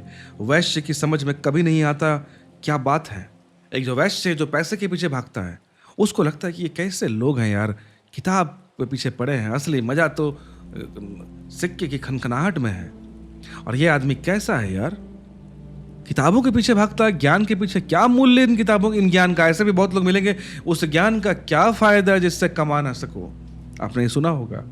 तो उन्होंने, उनके जीवन का सर्वोत्तम चीज ही पैसा है। और मैं तो कहता हूं आज के डेट में 99% लोगों को हमें वैश्य ही बोलना चाहिए। हम बेकार में कुछ बनिया कम्युनिटी या मरवाड़ी कम्युनिटी को ही बोलते हैं कि वही वैश्य है। मुझे लगता है इस समाज में आज के डेट में 99% लोग वैश्य ही हैं। सब सिर्फ पैसे की झनकार ही जानना चाहते हैं, उसी में तृप्ति मिलती है। लेकिन 99% वैश्य बनने पे लगे हैं, लेकिन वो है नहीं। आप देख लेना, बहुत से लोग मिलेंगे जिनको लगता है कि पैसे से उन्हें संतुष्टि मिल जाएगी, लेकिन जब धन राशि आ भी जाती है, पैसा आ भी जाता है, तभी उन्हें संतुष्टि नहीं मिलती। उस दिन उन्हें समझ में आता है कि नहीं, पैसा हर कुछ नहीं है।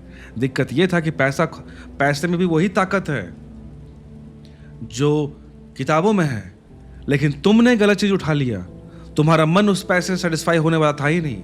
तुम्हें उन पैसों में ईश्वर दिखने लायक था ही नहीं। तुम्हारा मन किताबों में ही था। तुमने गलत किताबें उठा ली, तुम्हारा मन तलवारों में ही था। तुमने गलत तलवार उठा ली, तुम्हारा मन सेवा में ही था। दिक्कत यह है। इसलिए ना कहते हैं समाज में आज के डेट में कि पैसा तुम्हें तृप्त नहीं करता। ये बात सच है, लेकिन सभी के लिए नहीं। कुछ लोगों के लिए वो तृप्ति का कारण बनता है, ये भी याद रखना। तो तुम पैसे को एकदम विलेन ही बोल दो, ऐसा नहीं होता। विलेन हम हैं जो गलत चीज चूज कर ले रहे हैं। समझना इस चीज को। यह हो नहीं सकता। तो वैश्य की समझ में कभी नहीं आता कि यह बात क्या है कि ब्राह्मण पैसे को ढेला बोलता है। यह हो ही नहीं सकता। उसे तो दिखाई पड़ेगा कि इस जगत में कुछ चल ही नहीं सकता। पैसा ही सब कुछ चला रहा है। एक वैश्य की नजर में पैसा ही हर कुछ है। उसे लगता है अगर पैसा ना हो, धन ना हो, तो दुनिया रुक जाए उस दिन। इसलिए अब तक दुनिया में जो भी व्यवस्थाएं बनी हैं, वे भी गहरे में वर्ण ही व्यवस्थाओं को रूपांतरित है। वर्ण व्यवस्था का ही रूपांतरण है। सोच के देखो, अब तक पृथ्वी पर कोई भी व्यवस्था ब्राह्मण की नहीं बन सकी। संभावना है आगे, लेकिन आज जो पश्चिम में बहुत बुद्धिमान लोग मेरिटोक्रेसी की बात कह रहे हैं, गुणतंत्र की बात, तो कभी ऐसा वक्त आ सकता है कि जगत में ब्राह्मण की व्यवस्था हो। शायद वैज्ञानिक इतने प्रभावशाली हो जाएं आने वाले 50 सालों में कि राजनीतिज्ञों को अपने आप की जगह खाली कर देनी पड़े। अभी भी बहुत प्रभावशाली हो गए हैं। अभी भी एक वैज्ञानिक के ऊपर निर्भर रहता है बड़े से बड़ा युद्ध कि कौन जीतेगा। तो यहां पर जो ओशो ने एक बात कही है कि अभी तक दुनिया में क्या वाणिज्य ही चल रहा है, इकोनॉमिक्स। हम दुनिया को, स्पेशली वेस्टर्न वर्ल्ड, कि भाई पैसा ये है, पैसा वो है, हम उसी की बात करते हैं हर वक्त। हर चीज पैसे के अराउंड ही मूव कर रहा है कि नहीं? लेकिन ओशो कहते हैं कि आने वाला वक्त ब्राह्मण का हो सकता है। कैसे? वो इस तरह से कि अभी तक दुनिया हर चीज पैसे से तौल रही है। इसलिए जो पूरी व्यवस्था बनाई गई है वो वैश्य के नजरिए से बनाई गई है। हर चीज मनी सेंट्रिक। तो ओशो लेकिन कह रहे हैं कि आने वाले समय में हो सकता है कि दुनिया ब्राह्मण सेंट्रिक हो जाए। ब्राह्मण, अगेन मैं बोल रहा हूँ, वो कास्ट नहीं, ब्राह्मण मतलब ज्ञानी सेंट्रिक, कि दुनिया को चलाने के लिए ज्ञान चाहिए, ज्ञान ही सर्वोपरि होना चाहिए। और ओशो ने कहा कि वो वक्त आ चुका है, जबकि ये 80s में ओशो कह रहे हैं कि अभी भी कोई भी युद्ध नहीं हो सकता, एक क्षत्रिय लड़ नहीं सकता जब तक ब्राह्मण अपनी बुद्धि से यंत्र ना बनाए, टेक्नोलॉजी ना बनाए। तो याद रखना, ये दुनिया में जो भी सिस्टम चल रहा है वो सिर्फ वर्ण व्यवस्था के बेसिस पे ही चल रहा है। बस टाइम टू टाइम लोगों की प्रायोरिटीज चेंज होती जाती हैं। ठीक है, प्रवीण पांडे जी आपका स्वागत है। रियल आईटीएन बाबा, जबकि एफिशिएंसी और इंट्रॉफी वाइज सफाई करने वाले ज़्यादा बेटर हैं एज पर लॉजिक। हाँ, वो यहाँ पर ये भी बोल सकते हैं कि लॉजिक वाइज कह सकते हैं कि सफाई जरूरी है, लेकिन अगेन यहाँ पे जो वर्ण व्यवस्था आई है, यहाँ पे भी अगर हम किसी चीज़ को भी अगर हम सुपीरियर बोल दें, वहाँ दिक्कत है। क्योंकि अगर सफाई भी स्टैंड लोन अगर खाली रहे, वही सुपीरियरिटी रहे, तो वो अपने आप में भी सुपीरियर नहीं रह जाती। इन चारों चीज़ों की ज़रूरत है, तभी चीज़ें सिस्टम काम करती है। इसलिए सुपीरियरिटी इन्फीरियरिटी का कोई सेंस ही नहीं बनता। जितेंद्र जी बोलते हैं कि मेरे पिता एक उच्च कोटि के संगीतज्ञ थे। मैंने कहा मुझे भी सिखाओ। उन्होंने मुझे जांचा और कहा तेरी संगीत में प्रेम तो रहेगा, लेकिन तू सीख नहीं सकता, अतः तू शिक्षक या वकील बन जा। यही बात चल रही है कि हर इंसान के अंदर में एक इनबिल्ट नेचर होता है, उसे पहचानना बहुत ज़रूरी है। नरेश भाई आपका स्वागत है। किताब में पैसों से ज़्यादा ताकत है 100%। देखो अगेन वही बात चल रही है नरेश भाई कि किस में ज़्यादा ताकत है। ये जो कंपैरिजन की भावना है ना मित्र, सारी समस्या वहाँ शुरू होती है कि इसमें ज़्यादा ताकत, क्योंकि आपका विश्वास किताबों में ज़्यादा है तो आपने किताबों में ताकत की बात की। किसी की विश्वास तलवार में ज़्यादा है, उसने तलवार की बात की। किसी ने बोला पैसे में, किसी की आस्था पैसे में ज़्यादा है, उसने पैसे की ताकत को चखा है, वो पैसे को ज़्यादा मानता है। इस चीज़ को समझो। एक मैं कोई रील देख रहा था, मुझे पता नहीं वो किस फिल्म का है, उसमें वो आदमी बोलता है कि education is the knowledge is the power. ठीक है, तो उसके सामने कोई रहती है, लेडीज है, मुझे फिल्म नहीं मालूम कौन सा है, उसके कुछ वो रहते हैं बॉडीगार्ड। तो लेडीज़ ने क्या किया, कुछ देख के लगा कि डोमिनेटिंग लेडी है, उसने क्या किया, अपने सैनिकों को बोला कि शूट हिम, या फिर गर्दन काटने बोला। तो उन सैनिकों ने तुरंत उसका तलवार गर्दन पे लगा दी। तो ये आदमी एकदम सकपका गया, एकदम डर गया। तो उस लेडीज ने बोला स्टॉप। अब उस लेडीज ने बोला कि now tell me, is your knowledge is more powerful than my sword for you at this moment. तो वो कुछ बोल नहीं पाया और उसने फिर लास्ट में बोला कि no, you are more powerful, knowledge is not the most powerful thing. तब उस लेडीज ने एक बात बोली नरेश भाई जी, उस लेडीज ने एक बहुत ही फैक्चुअल बात बोली कि पावर इज पावर। अब वो पावर आपके पास कैसे आया, सवाल इस चीज का है। क्या आपने बाकी चीजें, पैसे हो, किताब हो, तलवार हो, सेवा हो, ये टूल हैं आपके, इसके थ्रू आप पावर पाते हो, या फिर जो भी चीज क्षमता पाते हो। उसने एक ही बात बोला कि पावर इज पावर। तुम कहीं ज्ञान से अपने आप को पावरफुल सिद्ध करते हो, सुपीरियर सिद्ध करते हो, कहीं पैसे से सिद्ध करते हो, कहीं तलवार से, बंदूक से सिद्ध करते हो, और कहीं सेवा भाव से सिद्ध करते हो। याद रखना। तो ये नहीं है कि कौन किससे ज़्यादा पावरफुल है, पावर इज पावर, बाकी सब माध्यम है। तो अलग अलग लोग, अलग अलग स्वधर्म के लोग, अलग अलग जो आपका नेचर है, उसके थ्रू आप उस शक्ति को गेन करने की कोशिश करो। That's all. जितेंद्र जी बोलते हैं प्रत्येक व्यक्ति स्वयं में यूनिक है, कहीं दो की तुलना भी नहीं हो सकती। एब्सोल्युटली वही बात चल रही, वही मैंने कहना चाह रहा कि किताब, पैसा, तलवार, सेवा, अगर आप तुलना करने जाओगे तो यही तो लड़ाई शुरू हुई समाज में कि ब्राह्मण बोला कि हम सुपीरियर, क्षत्रिय बोला हम सुपीरियर, वैश्य बोला हम नहीं तो बिजनेस कौन करे, और शूद्र बोला कि हम ना रहें तो पूरा सिस्टम ही कोलैप्स कर जाए, हम तो बेस हैं। श्रेयस बरपड़ी जी बोलते हैं ज्योतिषी बोला गवर्नमेंट नौकरी नहीं मिलेगी ड्यू टू शनि की दशा, should I believe it? Osho का क्या कहना है एस्ट्रोलॉजी पर? पहली बात तो ओशो क्या कहते हैं या एस्ट्रोलॉजर क्या कहते हैं, श्रेयस जी आप अपने आप से पूछो, आप क्या कहते हो? आपको सच में लगता है कि शनिदेव के पास यही काम बचा है कि आपकी नौकरी को वो रोक दे?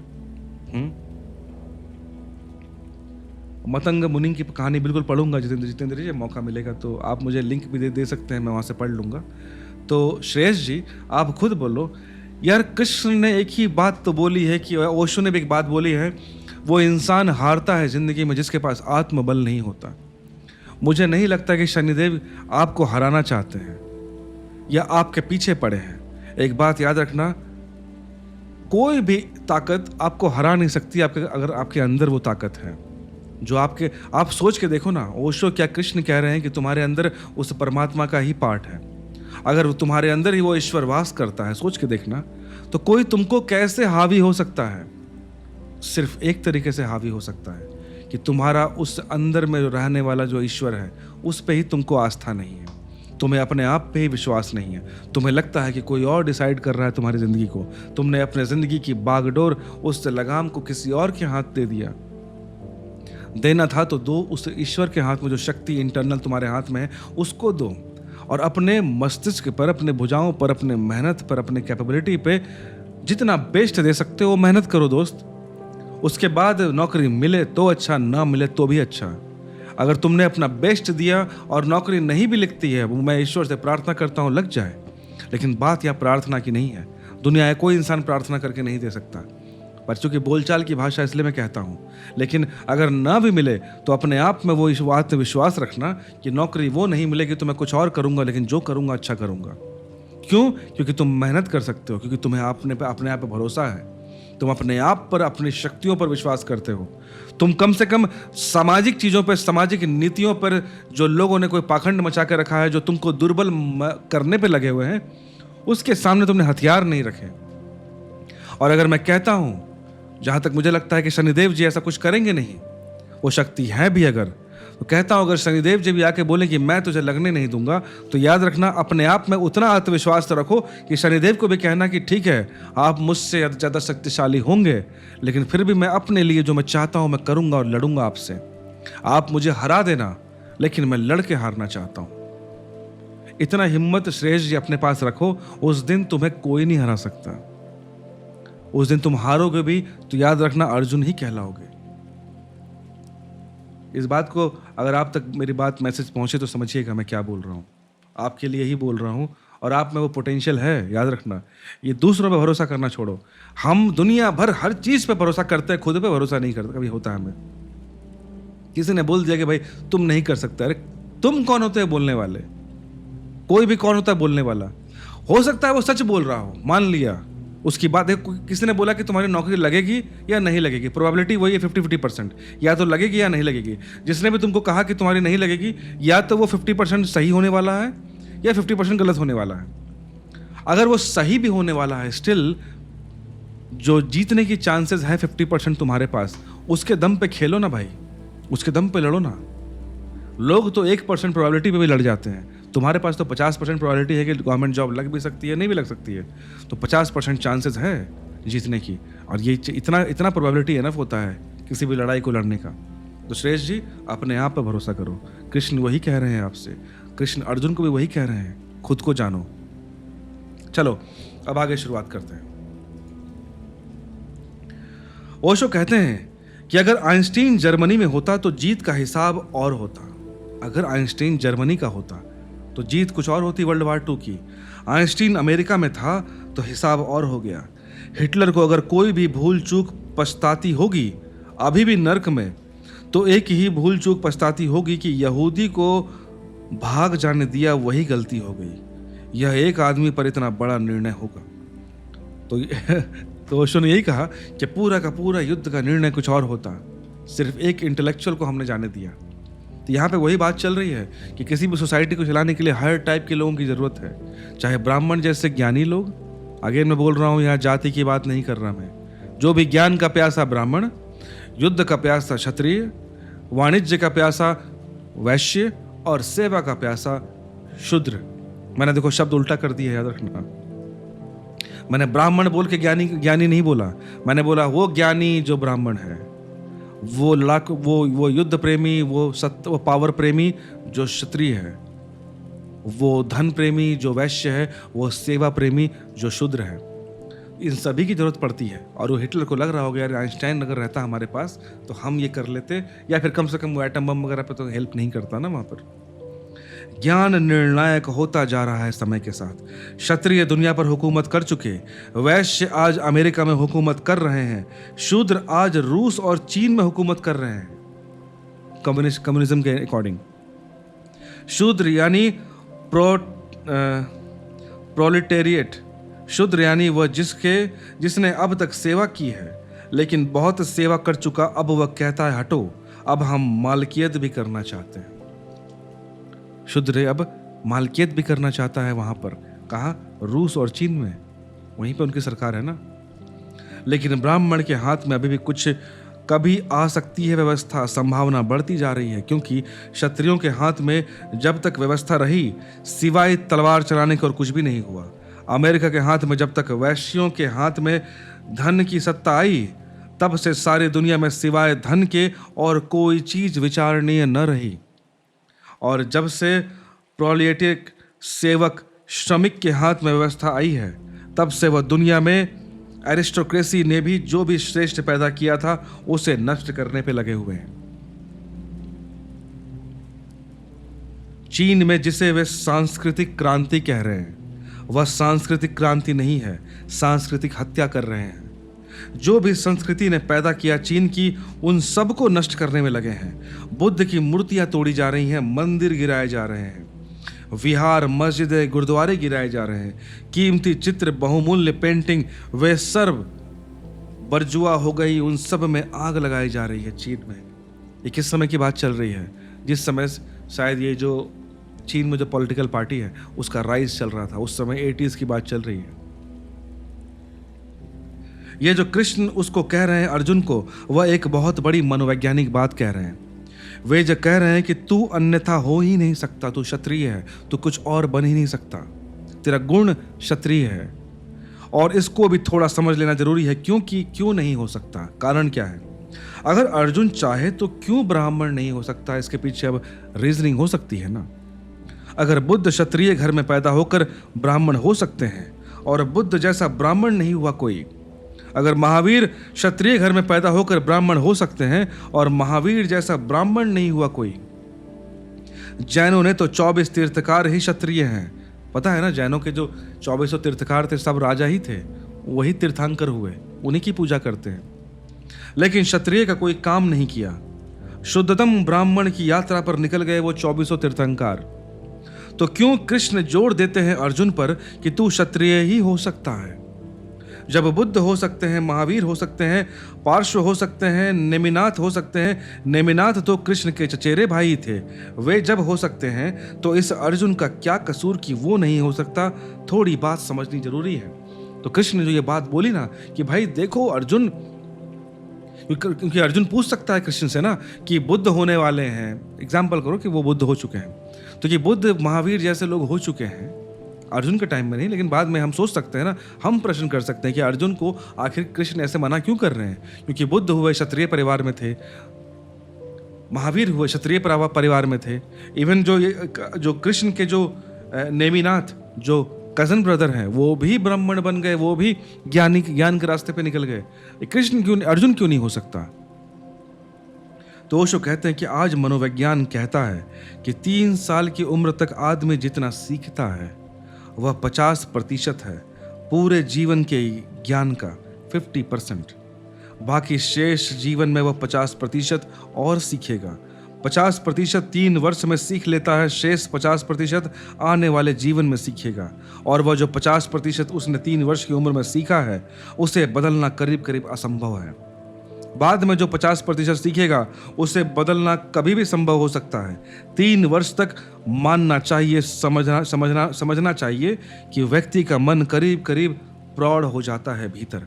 तो ये चीज़ मैंने भी पढ़ा है कि 5 साल की उम्र तक जो बच्चा होता है ना, उसका ब्रेन का जो डेवलपमेंट है, रियल जो सेरेब्रल डेवलपमेंट है, वो ऑलमोस्ट 90% हो चुका होता है।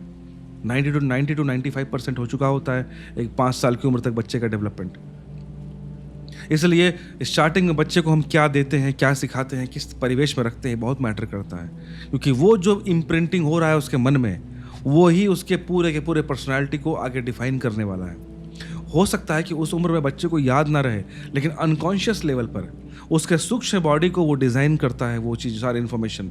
आप उस बच्चे के सामने क्या करते हो, उस बच्चे के सामने शराब पी के घर में लड़ाई करते हो, आपको लग सकता है कि उस बच्चे को क्या ही याद रहेगा बाद में, लेकिन वो चीज़ कभी नहीं उसके मन से उतरने वाला।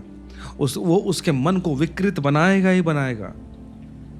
आप अगर उस छोटे से बच्चे के सामने कोई भी गलत काम करते हो, गाली गलौज करते हो सकता है आपको लगे कि वो बच्चे को थोड़ी भाषा समझ में आती है, लेकिन बिलीव मी, वो जो भावना होती है गाली की, वो उस बच्चे में छपती है। वो आज नहीं तो कल उसके मन में आएगी। इसलिए बहुत ज़रूरी है कि एक माँ बाप बच्चे के साथ क्या करते हैं उसको बहुत कॉन्शियस रहना ज़रूरी है। और बच्चे के जन्म के बाद क्या, अब तो विज्ञान ये भी मानता है ऑलमोस्ट कि जब बच्चा गर्भ में होता है तब भी उसके ऊपर माँ क्या खाती है, क्या फिल्म देखती है, क्या सोचती है, क्या बात करती है, क्या सुनती है, क्या पढ़ती है, उसका बहुत ज़्यादा असर पड़ता है उस बच्चे के मनोभाव पर। तो अगर बुद्ध और महावीर क्षत्रिय घरों में पैदा होकर भी ब्राह्मण की यात्रा पर निकल जाते तो उनके लक्षण बहुत बचपन से साफ हैं। बुद्ध को एक प्रतियोगिता में खड़ा किया गया था हरिण का निशाना लगाने के लिए, तो वह इनकार कर देते हैं बचपन में, क्योंकि उनका गुण वैसा ही था। इस अर्जुन ने कभी ऐसा नहीं किया, बुद्ध जैसा काम कभी नहीं किया था। अब यह निशाना ही लगाता रहा बचपन से। इसकी सारी यात्रा अब तक की क्षत्रिय वाला ही है। इसलिए मैंने स्टार्टिंग में कहा था ना चैप्टर 1 में कि जो अर्जुन जो दिखा रहा है ना ममत्व की बात कि मैं युद्ध नहीं करूंगा, ये नहीं, उससे पहले इस महाभारत युद्ध से पहले उसने कई युद्ध किए हैं, कई लोगों को मारे हैं, कई सर कलम किए हैं, हर चीज किया है उसने जो एक हिंसक प्रवृत्ति का इंसान करता है, उसका वही गुण है। और बचपन से ये शब्द भी मैंने यूज किया था उस समय कि अर्जुन ने जब से होश संभाला है तब से वही करता आ रहा है वो, ये भी मैंने कहा था उस वक्त।